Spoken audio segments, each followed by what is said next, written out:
Hey, everybody, what's going on? This is your man, Big B, Brian Hanley, and welcome back to Steelers Almighty, fastest growing Steelers channel on YouTube. Appreciate everybody being in here. We have got a great show for you guys today, man.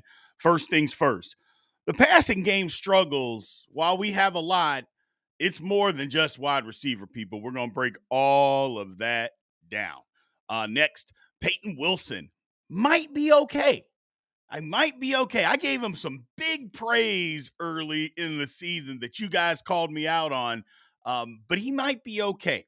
After that, Broderick Jones is a bust. Look, I said it after game two. Some of y'all said it last year. I was willing to give him the benefit of the doubt. I didn't say it after game two. I said it after game one. But we're going to break all of that down today. And then, does the rebuild start now? You know, the Steelers have been notorious for rebuilding the last several years without or while remaining relevant. But do they need to start now? Is now the time? So we'll get into all of that and more. Again, appreciate everybody for being in here. You can find us at youtube.com/Steelers Almighty, all your social media platforms at Steelers Almighty, and anywhere that you get your podcast if you prefer the audio version of this podcast. So remember to like, follow, subscribe, continue to get in the comments section, and always hit that notification bell so you know exactly when Steelers Almighty content comes out. Let's get into this, people. So first thing first, um, the passing game struggles. Look, it's easy to just have a recency bias and talk about what didn't happen against the Chargers. That's the low hanging fruit. But I think for the most part, the Steelers offense, the struggles go beyond that. And in the all 22, we kind of showed some of that this week on where the Steelers were actually, it's more than, okay, the line. Or better yet, it's more than just not having wide receivers. It's everything. So first off, what can we do? That's the thing is, can we move out of it? Well, clearly a lack of having a wide receiver is an issue. Another wide receiver is an issue. Um, Calvin Austin the third. We talked about this at the beginning of the year. He's a number 3 receiver. He just is. He just is. Roman Wilson, if we're all being honest, he's a number 4 receiver. I mean, he's growing, but he's a number 4 receiver in a normal offense. That's what he is. MVS, he doesn't move the needle. I'm sorry, he's coming in, doesn't move the needle. Ben Skoranek, Scotty Miller, come on. Come on. What are we talking about here? So I don't want to downplay not having another receiver outside of DK Metcalf. So I don't want you to think that I'm saying that the Steelers don't need that. All I'm saying is the problems are more than that in the passing game. Look, think about the route concepts. For how long have we been talking about the Steelers not attacking the middle of the field? It goes back to our predecessor offensive coordinator that we don't discuss on this channel. It goes back to him.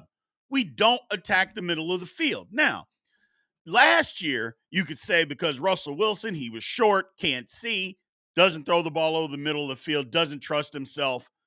Okay. Didn't matter. I mean, it didn't make it any better, but he didn't do that. But Aaron Rodgers, he throws the ball over the middle of the field. Now, it wasn't as much as what he did, previously, but they just don't throw the ball over the middle of the field. They don't attack it. Even in short yardage situations, 3rd and 3, 3rd and 2, we showed it. There's plays, there's 4 out routes. 4 out routes. I'm like, what the hell is going on? First of all, I don't think that I've seen a play where we're throwing 4 out routes unless, it's we're trying to get out of bounds or, we're trying to save time, something like that. 3rd and 2, we throw 4 out routes. It was unbelievable. I couldn't believe what I was seeing. Couldn't believe it.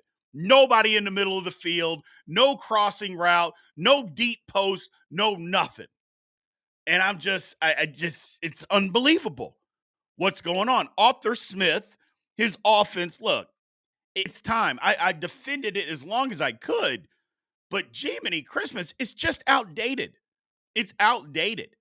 You know, We're not flooding the zone with wide receivers, and crossing people up. We don't do any of those things. And if we do it once, we don't do it on a consistent basis. Like that should be a staple. Like crossing routes should be a staple in every single offense. And for the most part, for a lot of offenses, they are. They are a staple. But in the Steelers, they're not.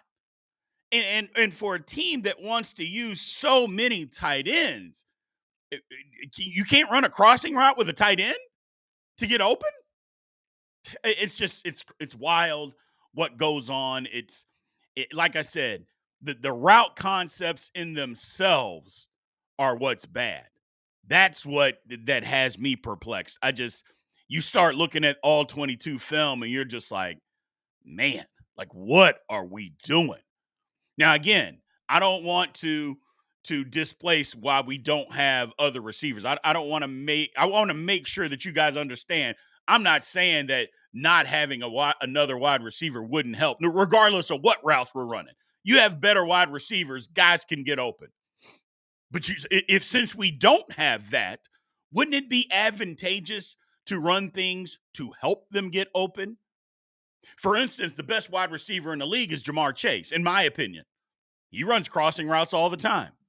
Why does he do that? It helps him get open. Why won't the Steelers do that? I'm just saying. He's the best wide receiver in the league, gets open on everybody. He can run crossing routes and does it on the regular. Steelers don't do it.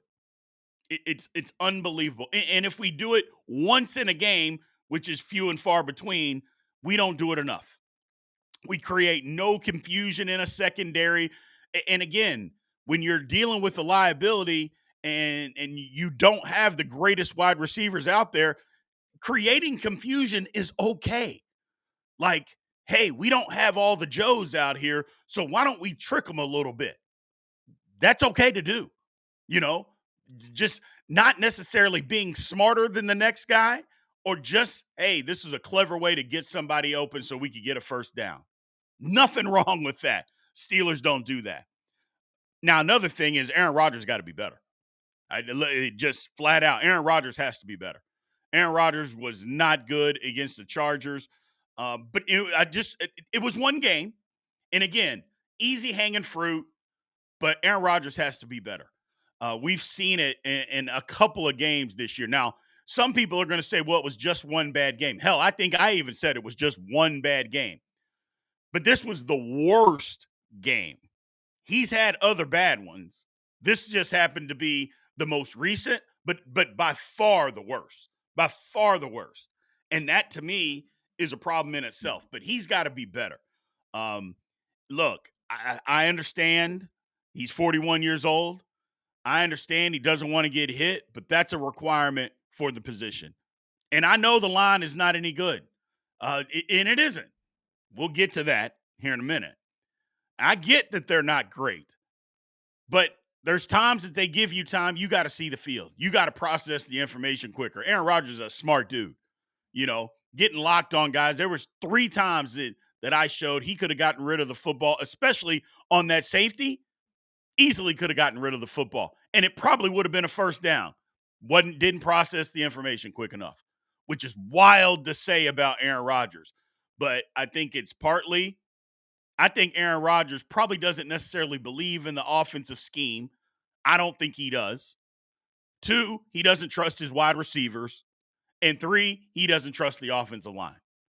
And when you throw all of that together, you get a quarterback out there with happy feet that doesn't want to stand in there, make the proper reads quickly, and get rid of the football. Got to get better. He's got to be better. He says he's going to be better. I tend to believe him. I tend to trust him. But we're going to have to see it. That's the thing. I can believe you and I can trust you all I want. That's not going to matter at all if it doesn't happen. So hopefully we can get these things together. But more than anything, it's just it's an absolute miscarriage of justice what goes on scheme wise as far as route concepts and play calling. It's just a miscarriage of justice. So again, I know the Pittsburgh Steelers need another wide receiver. They do. And MVS is not that answer. Not in my opinion. Maybe he will be. You know how I am. You know how I'm always optimistic. And if I'm telling you no, then you must be. Damn, if Big B's saying no, he's not going to be, then he must not really be the answer because Big B's always optimistic. Yeah, I don't think he's going to be, he's not going to move the needle for us. He's not, I mean, what is this, Mike Williams all over again? The only difference is Mike Williams doesn't have skillet hands like MVS does. So we'll see. We'll see. Let's go to the poll question, people, because these route concepts and all the things that the Pittsburgh Steelers have going on, it's not great. It is not great. Poll number 1. What do you think is the biggest issue affecting the Steelers passing game this season? Is it A, lack of a standout wide receiver? B, outdated offensive route concepts? C, Aaron Rodgers' inconsistencies? Or D, coaching strategies and play calling? No wrong answer. I can tell you that. No wrong answer. Make sure you put a 1 in front of your answer so we know exactly what poll question you are answering. Let's move on. Ooh. Okay. So Payton Wilson might be okay. And I know what you guys are probably thinking. Come on, Big B. He has been great the last 2 games, and he has. But here's the difference. I was way too early, basically before the season started, and I said that Payton Wilson had the ability to be the next Ryan Shazier. And I was confident in it. I'm like, I saw him come on last year, had a decent preseason for what we saw. I'm like, this guy, this is what he can be. This is what we have been missing. And then the season started. First off, before the season started, the majority of you guys called me out there. You were like, come on, Big B, come on. You're being way too just optimistic here. And you all were right. And I was wrong. You all were 100% right. And I was wrong. But you know how I get. You know how I get, especially right before the season. I'm honest, but you know how I'm overly optimistic at times. And it didn't play out. It just didn't work. The season started.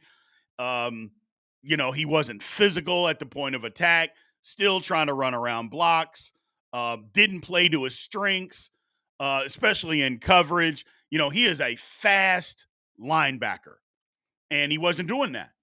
Now, part of that were some of the stuff that the Steelers were asking him to do, standing at the line of scrimmage on rundowns, expecting him just to be able to beat, offensive linemen coming out and firing off on him. I'm like, what are we doing? Just A-gap blitzes, just standing there on rundowns. I go, that's not going to work. Okay. And it didn't work. But he wasn't playing well. And then he lost his starting job. Steelers said enough's enough. Lost his starting job. The 3rd game of the year, we saw Cole Holcomb starting. Cole Holcomb started playing on obvious rundowns and in running formations. So anything that was like 12 personnel or 21 personnel, we started seeing Cole Holcomb in the game. And Cole Holcomb and Malik Harrison got in as well once he got healthy. And look, I don't know if those guys played better, but it seemed to light a fire under Payton Wilson. Cole Holcomb had one good game, and other than that, he wasn't great. But it seemed to light a fire. The last 2 games, one thing that has helped, the defense made some tweaks. We've seen, instead of the Steelers being their traditional 3-4 all the time, run downs, 12, 21 personnel, they have always been in a 3-4 defense for who knows how long. They made some tweaks. The Steelers went to the 4-3. They started that against the Colts, and it worked. They did more of that against the Chargers. Looked good when they went to it. Now, they mixed it up, and they went to a little bit more 3-4 against the Chargers, and I thought that was a mistake. Get your linebackers out there in these run formations. But in that 4-3 defense, it allowed Payton Wilson to be on the field, but it allowed him to play to his strengths. Read and react, run all over the football field. It allowed him to be able to do that because you put Malik Harrison at the will. you put at the wheel, and you have Patrick Queen at the mic, and then you had Payton Wilson at the Sam linebacker in a 4-3, which those linebacker names are different in a 3-4 than what they are in a 4-3. It allowed Payton Wilson to get out in space. It allowed him to be more of a cover guy when he was asked to do that. But it allowed him to run all over the football field and make plays. That has helped. Again, we've been asking and we've been screaming for the Steelers to make some sort of changes. And while that's a little one, and it is, it helped. And sometimes just a little tweak of, you know what, we're going to take out this extra defensive lineman. We're going to bring in another linebacker, somebody who can run. That could help our run defense. And damn it, it did. It absolutely did. So, and I think even in certain situations where we saw 11 personnel, we even saw the Steelers go to a 4-3 defense and said, Payton Wilson, just cover the tight end. We'll figure the rest of this out. Just cover the tight end. It's worked. It's worked, ladies and gentlemen. So, obviously, having Jalen Ramsey at free safety and him covering tight ends too has helped. But this opened Payton Wilson up. And don't get me or make a mistake about it. Payton Wilson losing his job, I think that lit more of a fire than anything. Now, again, switching defenses, switching formations, that helped. That absolutely helped. But him actually thinking he's going to be the guy and then not getting it done, and the Steelers saying enough is enough. Like, they didn't wait till half the season was over to make that move. The Steelers did it after game 2. They said, we've seen enough. We've seen enough of you running around blocks, not being physical, just guessing versus taking on blockers, just guessing. We've seen enough. We got to go with somebody else because they keep gashing us in the run game. Look, a lot of people think the Steelers can make a full move to the 4-3 full time. Big G has been screaming about doing that. A lot of people think the Steelers need to do that. And maybe they do. I don't know that they could do that this year, but they could do it next year. I think that opens up Payton Wilson even more, people. I really do. I think that opens up his game even more if the Steelers just move to a 4-3 full time and be done with the 3-4. Alex Highsmith and TJ Watt, they're big enough to do that. Jack Sawyer is definitely big enough to do that. And so is Herbig. So we'll figure all that out. But, as far as Payton Wilson is concerned, it seems like he got the message. It seems like he got the message that, number one, I need to be way more physical. And number two, I need to play to my strengths and let the chips fall where they may. And he's done that the last 2 games. He's played great. He was incredible against the Colts. Absolutely incredible against the Colts. Had another good game against the Chargers. So we'll see what that means moving forward. But the Steelers need to be able, whatever they need to do to keep him to be able to play to his strengths, they need to continue to do that. They need to continue that and not have this young man take steps backwards because he can be a difference maker.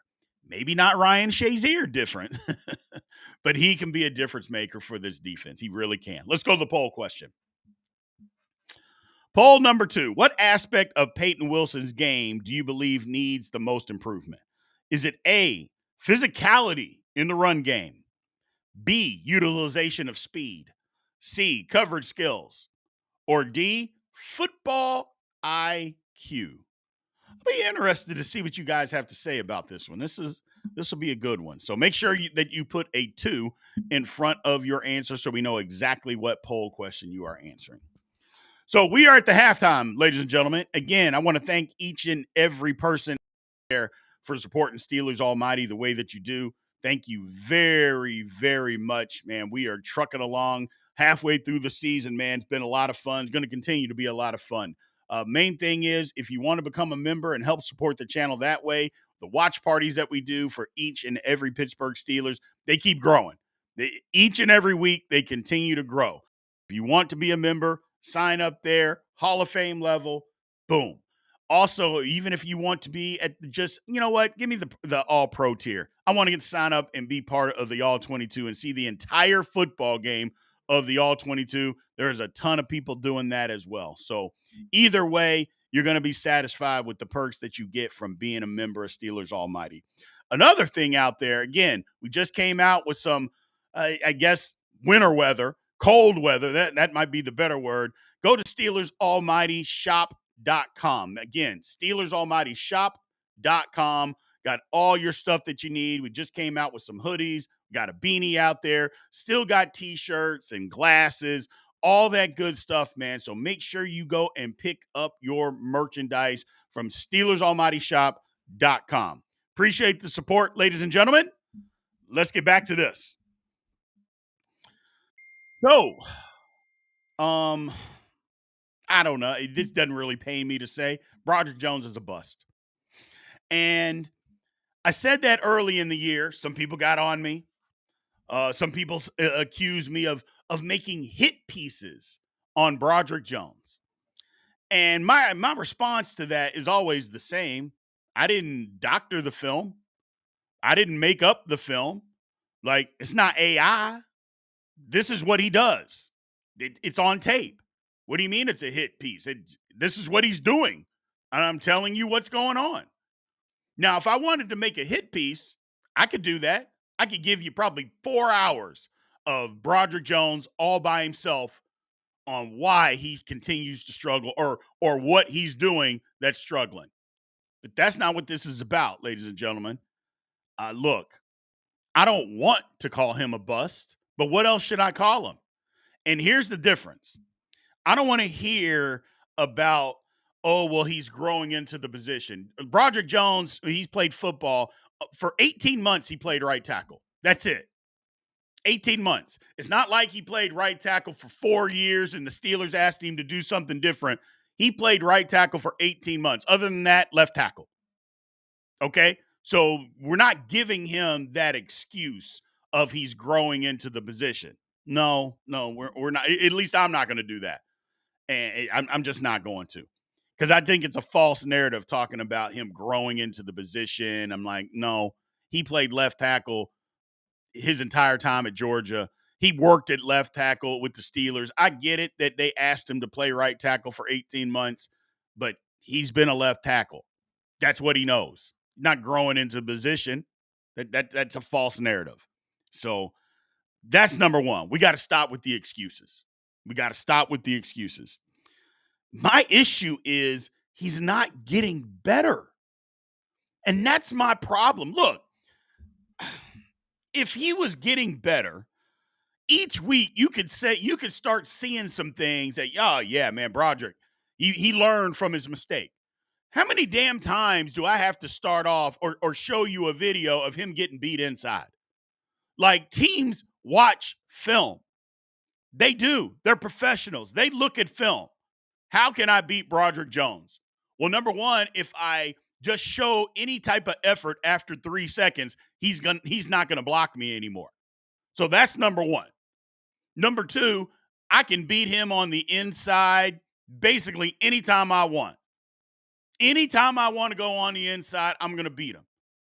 The first two uh, third downs against the Chargers, what do? One was a lazy spin move that beat Broderick. The next one was, yep, I'm going inside. And they both beat him right across his face. And I'm just like, oh my goodness. It's just, look, I know you guys think I'm picking on him.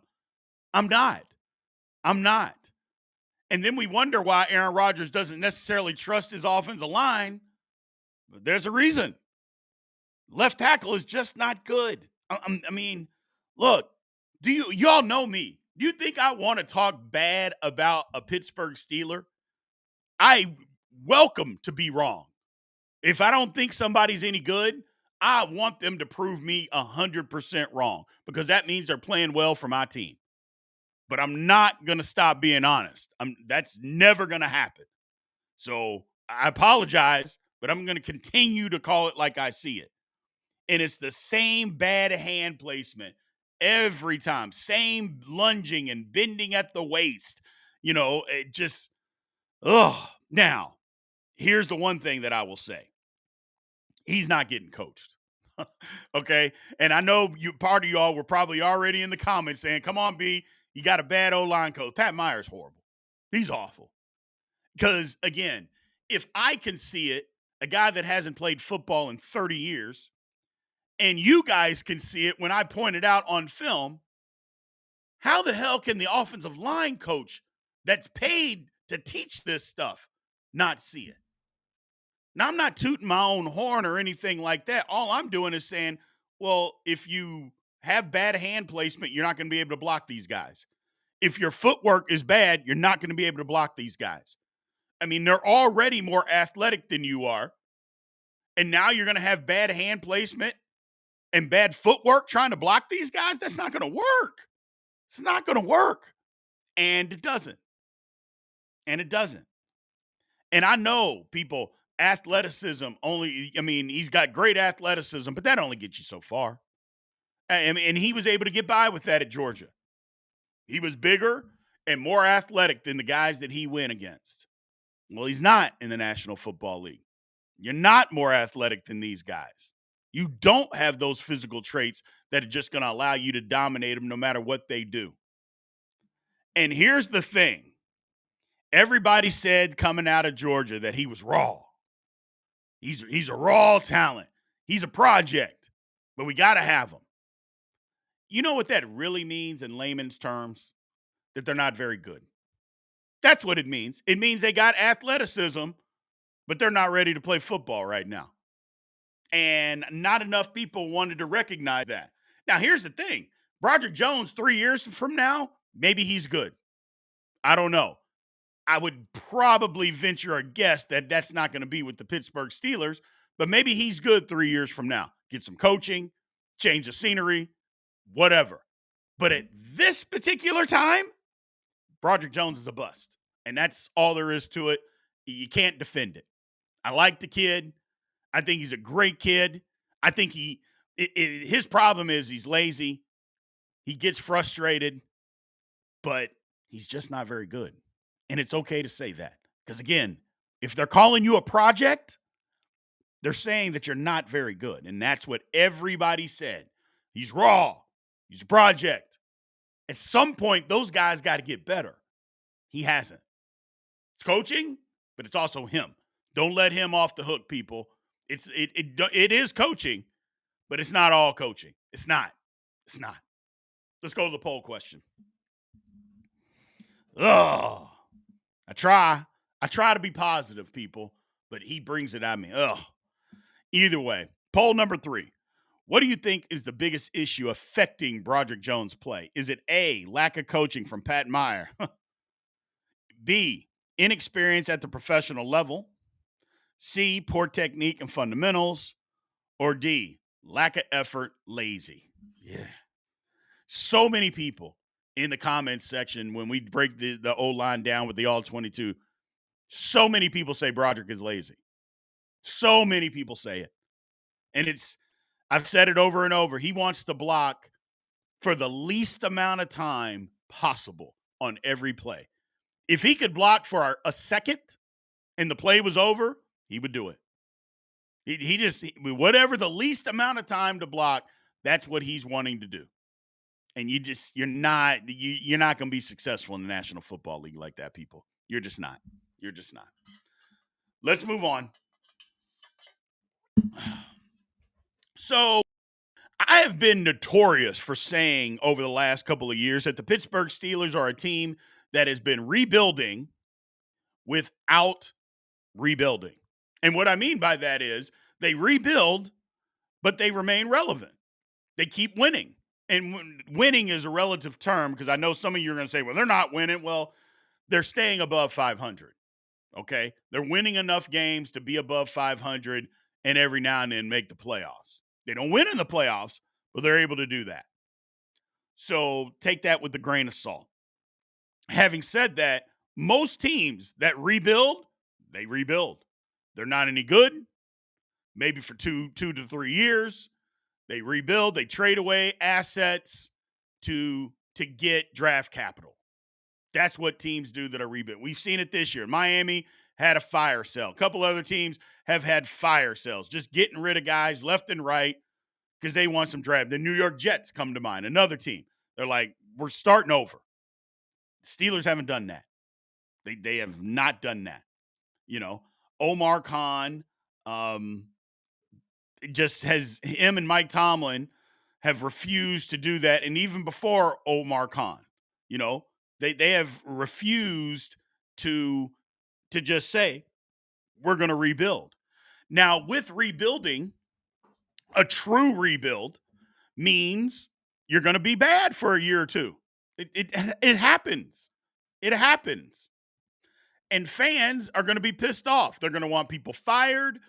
But if you stay the course and you say we're rebuilding, that doesn't necessarily mean you have to rebuild with a different coach. Now, I'm not saying that Mike Tomlin's the guy.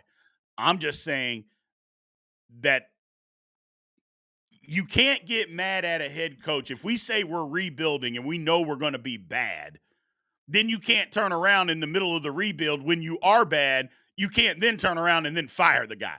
That's all I'm saying. Now, Mike Tomlin has had plenty of time, plenty of time during this time to try to win. Okay? Hasn't worked out. Not to the standard, the real standard of what the Pittsburgh Steelers are used to winning. So that's my difference, is that it hasn't worked out. So, but if you allow Mike Tomlin to go through a rebuild, which I know a lot of you out there would say absolutely not, don't do it. But if they did, you have to give him the opportunity to go through it and then coach on the other side. That's you have to do that. I mean, not to mention, let's say they did let go of Mike Tomlin. You can't let go of Mike Tomlin, hire a guy, go through the rebuild, suck for 2 years, and then fire him and say, well, we sucked. Well, we knew we were going to suck. So franchises that do that are the bad franchises, and there's plenty of them out there that do it. Steelers don't need to get caught up in that game. But is now the time? You know, I think Omar Khan is kind of telling us without telling us. I said it at the beginning of the year about the Steelers being all in without really going all in. Well, they did that. And I think the trade deadline kind of told us we didn't trade any picks to upgrade this current roster. And you guys can hate Omar Khan. You can hate Mike Tomlin all you want. But those guys, they're not stupid. They realize that this roster is not a Super Bowl winning roster. And trading draft picks to go get one guy was not going to make the Pittsburgh Steelers a Super Bowl caliber team. That's just the truth. Whether we want to really believe that or not, that's just the truth. Jacoby Myers wasn't going to send the Pittsburgh Steelers to the Super Bowl. And giving up draft capital for him, while he would be a huge upgrade to what we have at the wide receiver position, that's still not going to send the Steelers to the Super Bowl. And that's what we want, right? Because I've heard from so many of you when I said, hey, all I want is a playoff win. You guys, you shot me down. You said, absolutely not, Big B. We don't care about playoff wins. We only care about Super Bowls. If that's true, then why are you trading away draft capital for somebody who isn't going to send you to the Super Bowl? It doesn't make sense. We can't have it both ways, people. That's all I'm saying. You can't have it both ways. And for me, look, there was reports that the Steelers tried to make trades, and I'm sure they probably could have got him or a Rashid Shaheed. They probably could have if they upped what they were offering. They could have done it. They could have done it. But they stuck to their guns and said, no, we're not going to do that, man. We're not going to sacrifice the future to upgrade a roster that's not going to win us the Super Bowl. And to me, that's smart. But the next question, like I asked, is it time to rebuild? Well, let's start talking about what the Pittsburgh Steelers need. First things first, they need a quarterback. And look, that it has to be addressed. I know there's so many of you out there. Well, we got Will Howard. And I'm like, look, guys, a 6th-round pick, you're wanting to pin your hopes and future on a 6th-round pick. Stop. I know he won a national championship. He wants to be a Steeler. You know what? You know how many people out there want to be a Pittsburgh Steeler? Okay? And I know Tom Brady was a 6th-round pick. And I know Brock Purdy was the last quarterback drafted. Name me 10 guys that got drafted in the 6th round or later in the last 20 years that have amounted to anything. That's all I'm saying. I'm not saying that Will Howard could never be a competent guy, but do you just want to rest your laurels and all your hopes on that? That doesn't make sense. And the perfect example, if it's just about a 6th round pick, why isn't anybody screaming that Logan Lee doesn't get to play? Like Logan Lee was a 6th round pick last year. How come everybody, hey man, play him now, put him out there? Nobody's talking about him playing. Why? 6th round pick. Why don't we want him out there? Why won't we give him a shot? No, nobody's screaming for that. Why? Because he was a 6th round pick, and we have guys that are better than him. So do the Steelers. Now you may not want to come to that realization, but Mason Rudolph is better than him. He's better than him. Even Skylar Thompson, who I don't think is that good, has proven more in the National Football League than a guy that hasn't even played a preseason game. So getting off of that, the Steelers need to address the quarterback position early in the draft. Don't wait till the damn 6th round again to take a quarterback. That's number one. Number two, we just talked about it. Steelers got to have a left tackle. I don't care. Steelers got to get a left tackle. Broderick Jones is not the guy. It's time to move on. Time to move on. And before you say, well, push Broderick Jones can't play guard in the National Football League, stop it. Stop. Either way, it doesn't matter what he plays. Steelers need a new left tackle. And they don't need to move Troy Fautano over there. Let Troy Fautano play right tackle. He said he was more comfortable playing right tackle. Leave him over there. And outside of the bad game he had against the Chargers, Fautano's been pretty good, and you can see it. You can see it. Leave him over there. So that's next. Got to have a left tackle, people. Don't care what. And again, early in the draft. And depending on how the draft goes, you may take left tackle first and then go quarterback. Who knows? Who knows? We'll figure all that out when the time comes. Next up, got to have a wide receiver. How long have we been saying that? I mean, they've got to have a wide receiver. Lord have mercy.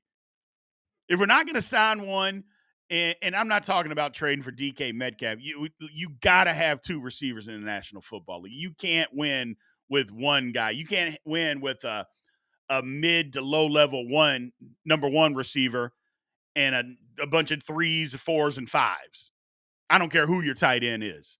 You're not going to be able to win like that consistently. And the Steelers don't win consistently.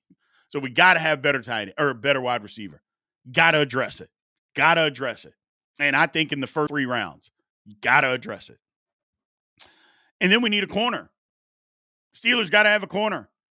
I mean, we didn't do it in free agency. I thought we had an opportunity. We had the money, and they were out there for the Steelers to go out and get a cornerback. They didn't do it. Okay. Then they didn't do it in the draft. I'm like, huh? So not only did you not address it in free agency, well, I guess technically they did by signing Darius Slay, but that was putting a Band-Aid on the issue. And we've seen Darius Slay. He has not been very good this year. There's a reason that Philadelphia just said, thank you for your services. You helped us win a Super Bowl. Goodbye. He hasn't been very good. I'm not saying he's been horrific, but he's been well below average, and we all know that. And he gets hurt every game. Nobody blames him for getting hurt, but again, best ability is availability, and he's never available. Not for a full game. He's always getting hurt out there. But the Steelers haven't addressed that position, not really in a while. Have to address it. Have to address it. And do it early enough to where somebody can come in and make a difference. That's what the Pittsburgh Steelers need to do. Stop messing around and BSing with the position and go fix it. That's what needs to happen with the cornerback position that they have failed to do. And then they need another interior lineman. Look, Isaac Seumalo, I would doubt that. I don't even know if he's going to play after this year. He may hang it up. But even if he doesn't, He's out of contract. The Steelers don't need to bring him back. They need to address the position and go get an interior lineman. You know, now I'm not opposed to bringing Isaac Siamalu back if he wants to come back. I'm not opposed to that, but that's not a long-term answer. You know, Steelers need to get younger. They need to get younger, and that's a position that you can get young. You can get younger, if not better. You can definitely get younger. Go figure it out. And no, it doesn't need to be a 7th-round draft pick that we hope hits. No, address it before that. We got the picks. We got the picks. This is the opportunity to upgrade the roster. This would be the opportunity. I commend them for getting all the picks that we have. Now we got to turn it into something. And this will be the telltale sign. This right here. Now, you could say that Omar Khan, his first draft, Broderick Jones, Joey Porter Jr., Keanu Benton. You could say, okay, well, what's that really look like? And I'm with you. But at some point, you also have to say, okay, let's turn this thing around. He's a general manager. He isn't getting fired. So before people even waste energy or breath, that isn't going to happen. So just let's all live in reality. Now it's time to do something with it. Now, if he can't do something with it, that's a different conversation. It's a different conversation. We'll see. But he's got the opportunity. He's going to get the opportunity, regardless of what we think or say. Now we got to make something of it. But does the rebuild start now? I think over the next 2 weeks, we're going to find out. If the Steelers win the next 2 weeks, maybe not. But if they don't, what are we doing? That would be my question. What are we doing? And it will be time. So let's go to the poll, ladies and gentlemen. Let's go to the poll. Poll number 4. What position do you believe the Steelers should prioritize in the upcoming draft? A, quarterback. B, left tackle. C, wide receiver. D, inside linebacker. Ooh. I didn't even talk about that, but yeah. We'll see what happens there. So make sure you put a 4 in front of your answer so we know exactly what poll question you guys are answering. So I think the Steelers are kind of at a crossroads with the season, people. I think we are.